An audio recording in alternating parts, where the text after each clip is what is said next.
Hello improvisers, and this is Breakdown for November, and we're going to do this fantasy from the Fantasy Aria and Fugue.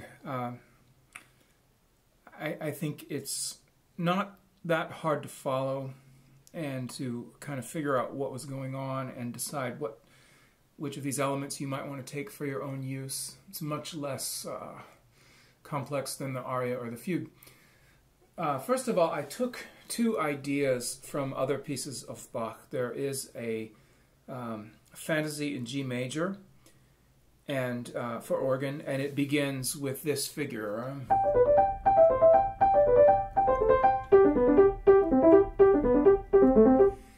And I thought that was cool. I like these kind of thematic virtuoso ideas without any accompaniment that just kind of start and then the piece builds around them. And this particular one, the fantasy, has this kind of toccata section, and then it goes into this long, amazing chorale kind of thing. Really, really phenomenal, and it's just meant to be played full blast on the organ. It should be so loud that the church lawn will die. It's just a glorious piece. Doesn't translate that well to the piano. I think there is a guy, I think he's like Russian or Ukrainian, who did his own transcription, and it's great. You know, he plays it really well, makes about as good a case for it as you can on the piano, but still, it's ultimately an organ piece. So I stole that little idea, and essentially what that is,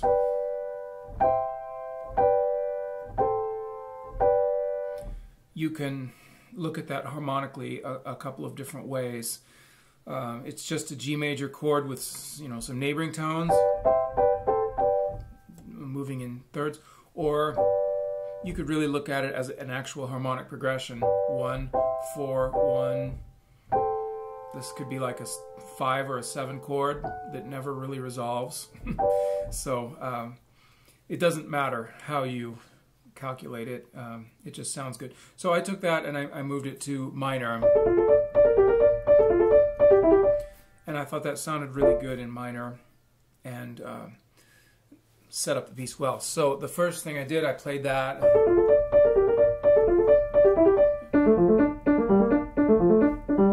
And then added a pedal tone in the bass. And then down an octave. So anything like this, you know, these toccata themes will really sound good if you play them a couple of times in different octaves. There's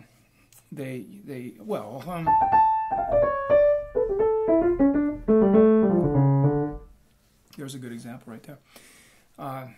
They create a sense of space, a sense of large open space like a cathedral or something. So anyhow, that's the opening, and I'm just listening to it here. Pedal tone. Pedal tone. Okay, this next little idea, just outlining the one chord, but where I got this idea, this is from, it's like a fantasy and fugue or something in A minor. I'll include it in a accompanying document so you can look at it. I am told it may not actually be by Bach. I don't know about those things. I don't do this kind of research. I just believe people who say these things. So maybe it's not by Bach.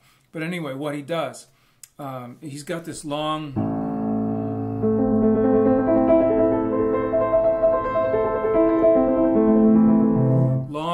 outline of the one chord using kind of umpadita figurations. And then it goes into this very interesting modulation, and here's what he does.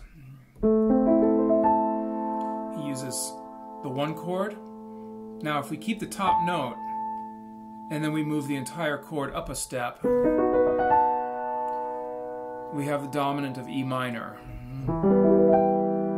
And so the piece, the original, you know, the supposedly Bach piece, keeps moving around and modulating by doing this. So the thing that's important is you have to be in first position to do this. So here I am in A minor, first position. By the way, you like my crazy lens I have on my phone that makes the piano keyboard look all curvy? That's so I don't have to glue my phone to the ceiling to fit the whole keyboard into the frame. Anyhow, this chord is very important that you be in first position. So the root of the chord is in the soprano, because if the whole thing steps up, that becomes the seventh of the next chord. And it's very important to have that common tone when you make this chord change, because this is kind of illegal because of the parallel fifths, and this way of playing where you supposedly escape the parallel fifths by playing one at a time.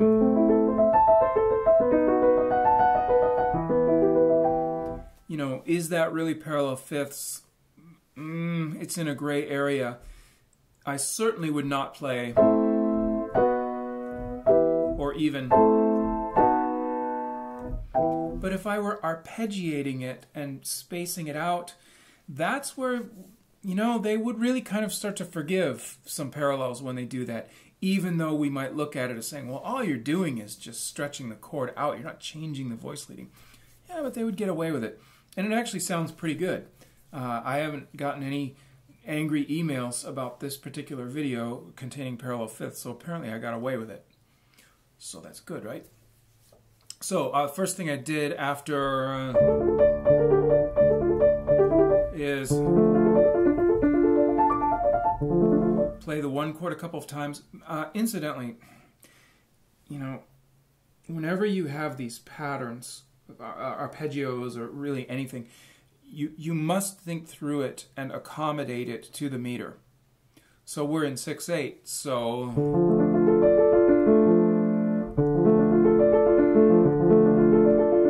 1, 2, 3, 4, 5, 6, 1, 2, 3, 4, 5, 6.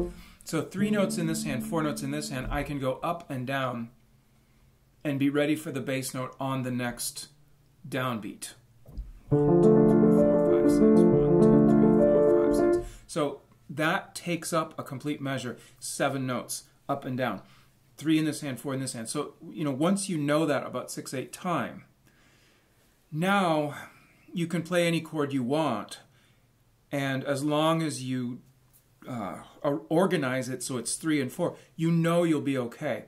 This will really trip you up if you have the wrong number of notes in each hand, or if instead of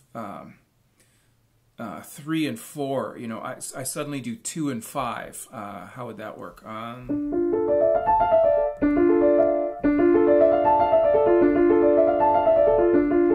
That still fits, but it feels so different from playing 3 and 4 that it might trip me up. So I probably wouldn't do that in an improvisation. I would probably put 3 notes there, 4 notes there, so that I could feel where I was. And so obviously this chord will change a lot if you move into 4/4 or 9/8 or something else. So you have to know how those kinds of figurations are going to play out in the meter. Okay, so then we get to the actual modulation.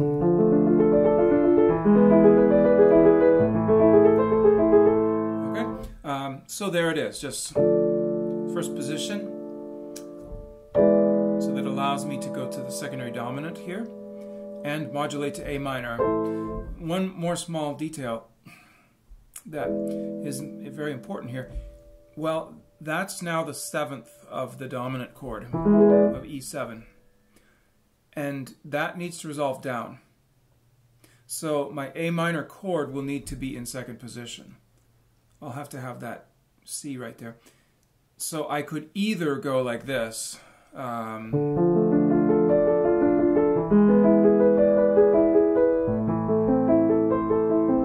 Something like that, where I'm playing the chord like that. If I feel like I'm not going to get my hand down all the way down here in time, I might play it here.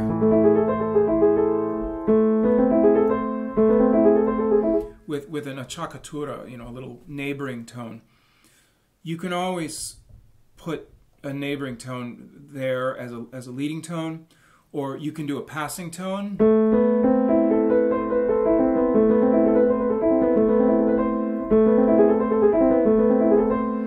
That will all work.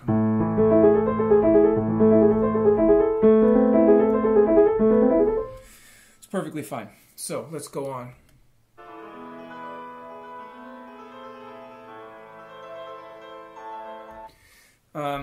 So I arrived and then moved the chord to another location, which once you're on the chord, you can move it around. And then did the main theme. But now I'm kind of, pulsating the bass for some excitement.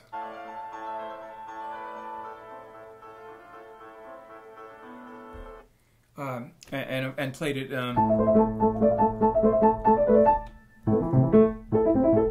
Played it in a couple of octaves like before. Okay, now something new is coming along.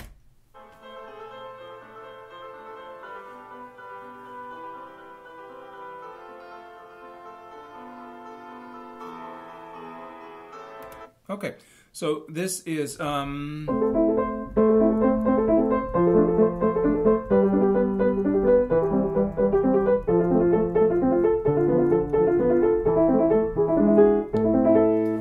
that progression is the descending alternating thirds, and I don't think we've talked about it yet. It's extremely important.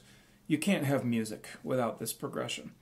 It is built on the bass motion of falling a third, coming up a step, falling a third, coming up a step, falling a third, and it's harmonized by alternating chords of the fifth and 6 5s.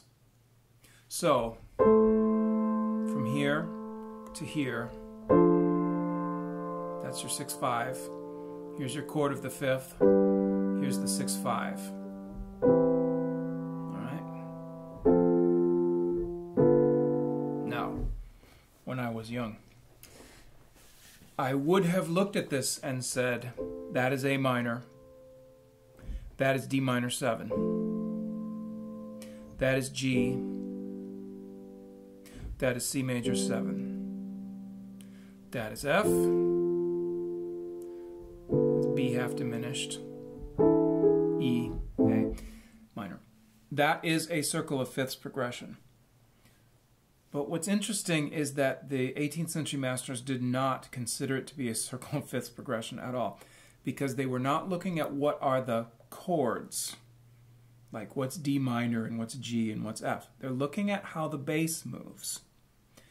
And it took me a long time to make this adjustment to where I was comfortable and could think more fluently in this 18th century way as opposed to a modern pop chord way. Because, I grew up playing rock and roll and Led Zeppelin and Rush and stuff on the guitar. So, it's hard for me to think this way. But remember, they don't think primarily about the root of a chord. So when they played this chord, that is not primarily a D minor sonority in their minds. It is primarily F in the bass taking a 6/5 sonority. So the D is not particularly important. It's not the key to this chord. The fact that it's F with a 6/5 is the key to this chord. And they would not have considered that to be the same progression at all as that, because the bass is different. So this is a very important distinction. And I used to think it was purely academic and therefore it didn't matter until I started improvising and realized that being able to think this way is far more efficient. You really can't put it together when you think in the circle of fifths way when the bass isn't really circle of fifths. So anyway, this is descending alternating thirds. It's a wonderful progression.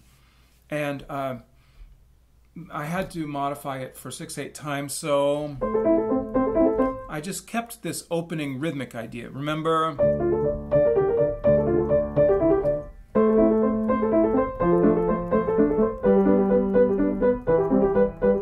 So now it sounds like it belongs thematically. It sounds like it's from the same family, and it belongs in this piece. So that's great. And then I just took the opportunity to add a little nice rhythmic pulsation in the left hand.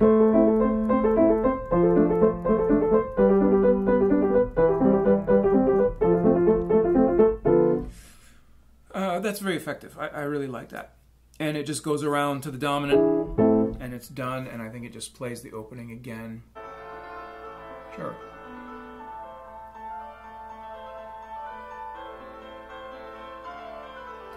Okay, now, so we went back to here,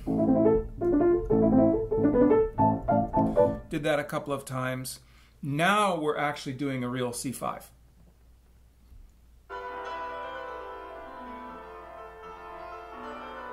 Okay, and that goes like this.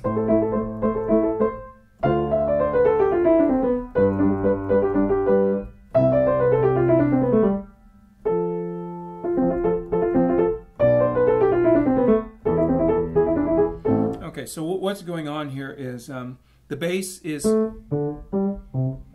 going by falling fifths, and maybe with a little, you know, the thumb just making it more interesting with that repeated note. And then in the right hand, I start there in second position and go to second position really for every chord. So these are C5, these are all chords of the fifth. So when the bass goes to D, that's D minor sonority. So I'm going to an F to get that third above the bass. And then I'm going here, third, and here, and here, here, here. And to me, the second position, the third above the bass, is very nice for C5 because it clearly communicates the harmony with just a couple of notes. Now the other thing that's going on,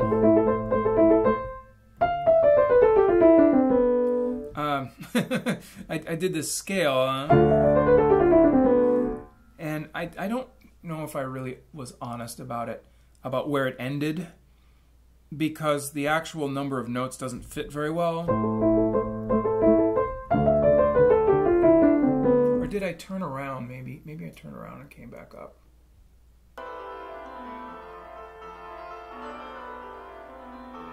Yeah, you can hear, I kind of go, like I might stop on that and just play an eighth note there, because theoretically that can resolve to here. So this kind of thing.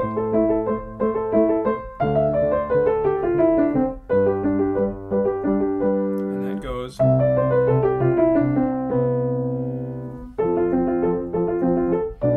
But it also sounds like sometimes I turned around.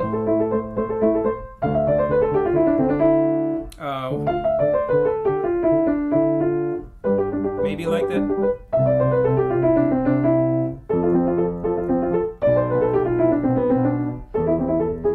I'm honestly not sure what I was thinking and whether I made any plans for that or not. And then it also sounds like I may have thrown in some unprepared sevenths, just behaving badly. Well, I guess it's prepared. Prepared by common tone there.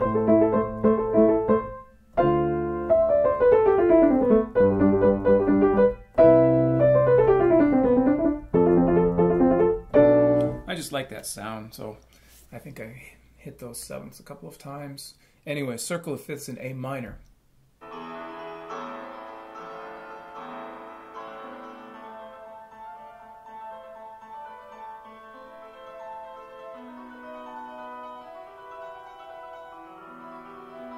Okay, so modulating to E minor, just like we talked about before.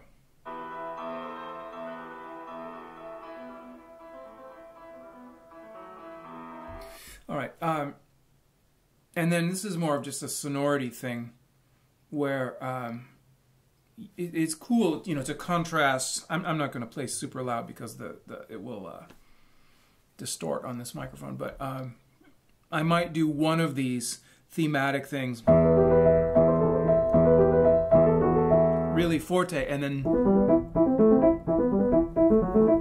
the next one piano and really staccato and no pedal, and it just, that sounds cool. It's an interesting use of the space, you know, the sonic space. So that was there. So what are we going to do now in E minor? Oh, sounds like rule of the octave.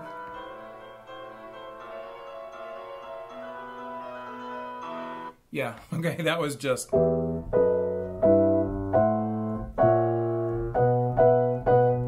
So rule of the octave, whatever position of this chord it was. So that's scale degree 4 in the bass. And then I did sharp 4. So just around the block in E minor. Easy peasy lemon squeezy.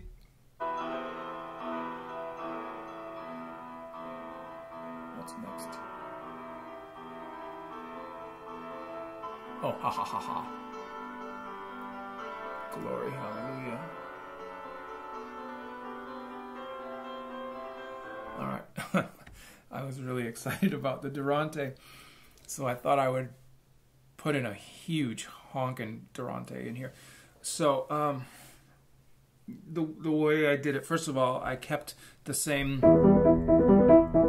little rhythmic thing so that it matches. I'm starting this Durante from first position and then going here. And then remember, you can go down to the leading tone in the bass and then up a fourth. 1, 2, 3. That's possible. In this case, I did as follows: flat, scale degree 7. Okay, and then the bass comes up a fourth. So it starts just like a page 1.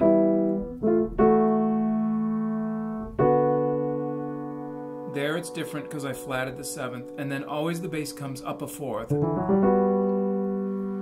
now I have to resolve that 7th there. Now I'm ready for my next 4/2 chord. Keep the bass, drop the bass, chord of the 6th, bass comes up a fourth. 7, 6. Here comes the best one. You ready? Keep the bass and give us a 4/2. This is why I play music.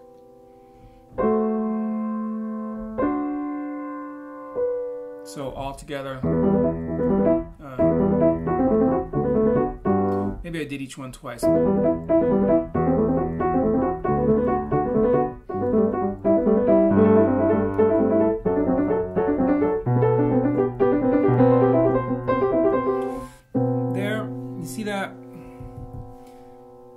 That's purely for sonority. I don't need that C. I can just play like this. But it's both white keys, and I can just go, and it gets a really cool sound. I learned this from playing all the Busoni Bach transcriptions. You know what I'm talking about, the chaconne, the big organ fugues, the chorale preludes. You know, he's always got these great sonorities by grabbing these extra intervals. Anyhow.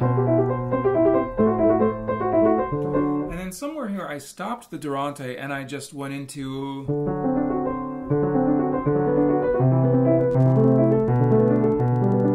a 7/6 sequence, and here all the voices are doubled, and because it's three notes in each hand, I can just go 1, 2, 3, 4, 5, 6, 1, 2, 3, 4, 5, 6, 1, 2, 3, 4, 5, 6.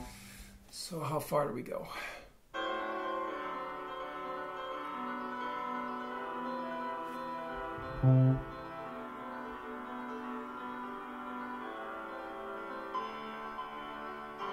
Okay, so we went from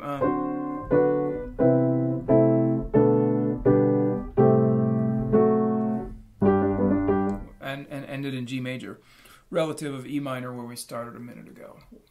So probably we're just going to do that stuff in G, I bet. Let's find out.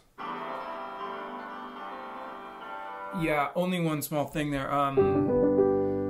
I did some more sonority stuff in the bass. I was doubling. So I'm actually doubling that pitch. You can also go the other way. You can go the opposite direction, or you can double at the octave. And again, that's purely for sonority. It doesn't change anything harmonically. It just makes you sound pretty ferocious.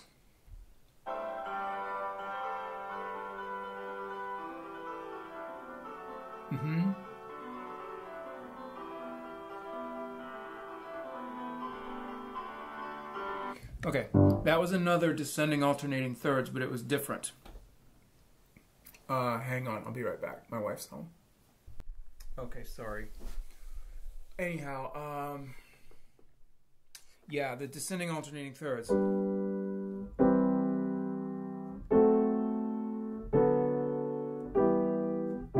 But this one's different because the chord of the fifth gets that, but the 6/5 gets that. Okay, now the 6/5 in the right hand, you see it's outlined by this seventh, and so this little scale thing can outline the chord, run through a scale, and come back up and be done just in time. There's just enough time. I need the right fingering.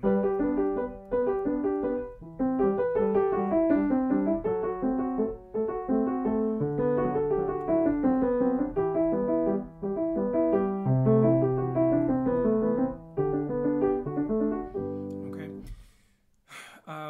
That one, I didn't like compose this or write it out or anything, but I figured out that particular riff, that it would work in any key and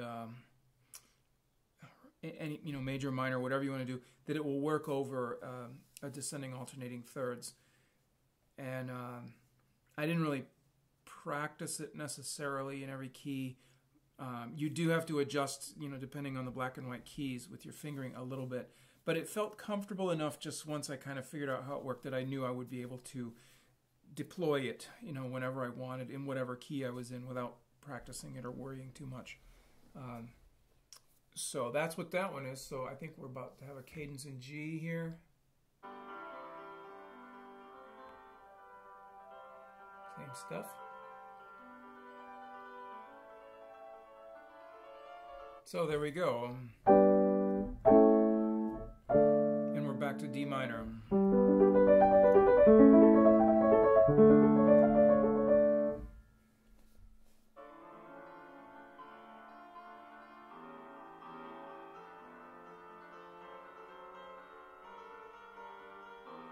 Okay, so this is starting with Rule of the Octave.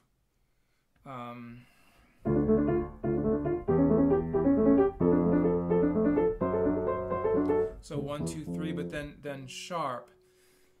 So a scale mutation, right?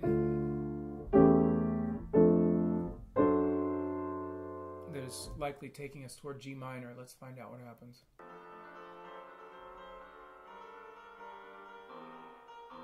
No mistake. Okay, so here's what it is.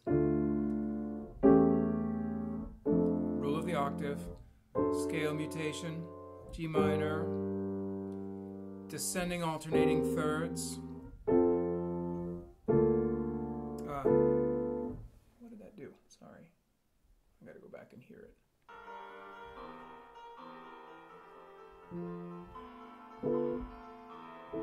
Okay, got it. So, D minor, rule of the octave, thus far. So it's a, you know, like almost all the time in Baroque music, it's a segment of rule of the octave, not a complete traversal, but just a short bit, and then we break off with a scale mutation in the bass, leading us to G minor. I think I suspended the ninth there for kicks and giggles. Descending alternating thirds.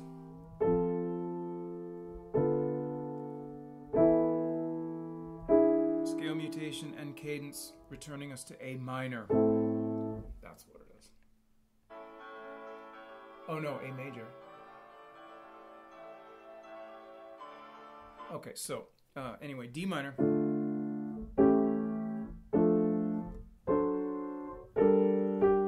Descending alternating thirds. Scale mutation. Cadence. But surprise. Major. Scale mutation. G natural, which is dominant of D minor, and there we are again. So we're back in D minor once again.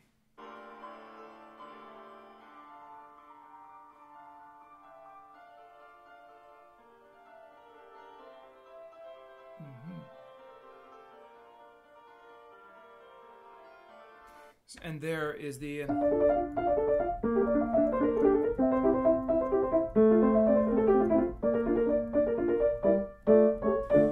again that descending alternating thirds using that interesting riff that I talked about a minute ago, but this time in D minor, not in G major.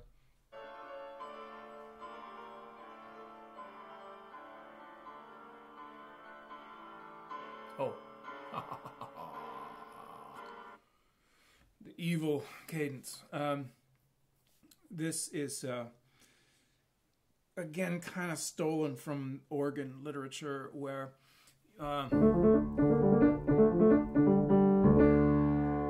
we establish the tonic and then we keep the tonic, but we build this sinister leading tone diminished seventh chord falling off of it. So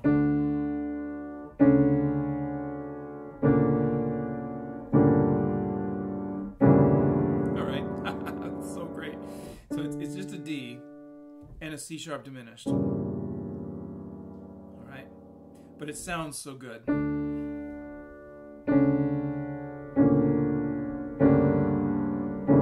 Like the water gets muddier and muddier. You know, the cloud gets darker, and then just either a dominant or diminished, doesn't matter, either will work, and then Picardy third to bring that to a conclusion. So that's the whole fantasy. That's really everything, and you know, to whatever extent you may think of it as a successful piece, I do. I'm not embarrassed by it. It sounds good. I like it. I would attribute that to the very, very limited thematic material, you know, you know, these simple ideas that are just obsessively in everything. So, you know, we do our modulations, we do our scale mutations, we do our bass motions, but always there is that driving rhythm that refers to that opening theme, and that's what gives it a sense of unity and makes it sounds like a real piece. It doesn't sound like a bunch of dumb ideas strung together, because the thematic content is quite limited. So I won't attach this to a complete performance of the fantasy because you have it already available. So there's really no need. I'll just refer you to it, and then I will upload that as well as the two pieces where I got some ideas for this. Okay, so that's our breakdown for November. Hope you enjoy it. Hope you get something you can use. Please steal things. Steal them, take them, make them your own, and make music for people. All right, enjoy. Ciao.